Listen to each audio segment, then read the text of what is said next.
Kushanyirari kuno kuchirungu andina kuuya kuzodya mari yako ndauya kuzoona ropa rangu iweka mwana wangu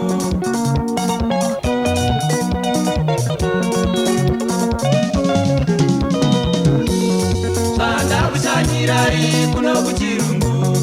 andina kuuya kuzodya mari yako ndauya kuzoona ropa rangu iweka mwana wangu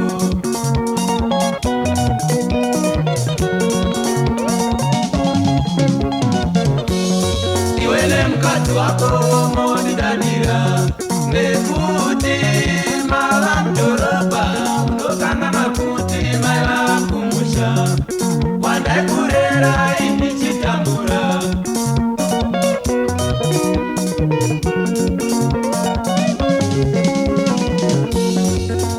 mukati wako monidanira nekuti mava mudhorobha munokangana kuti maiva kumusha kwandaikurera indichitambura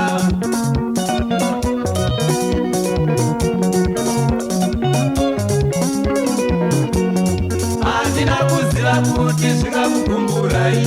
mukumbuya kwangu kwadaita zarai zvenyu mugarike chirega ndiende kumusha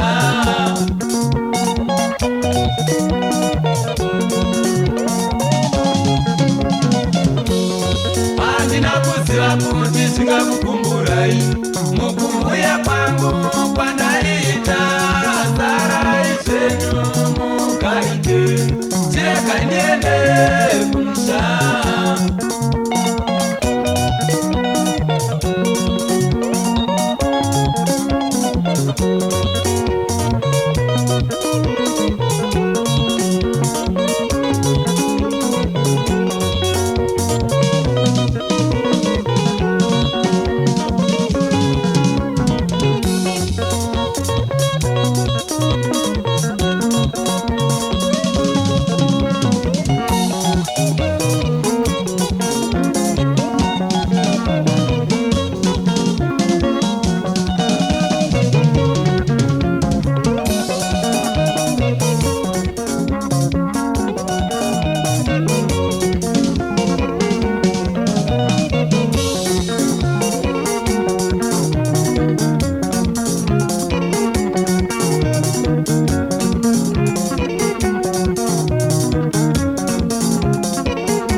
Manani yatanizwa sadarangwa ne mwana uye wandakazvara sungudzo kuzara kanditambudza mwana wangu wakakurira munambo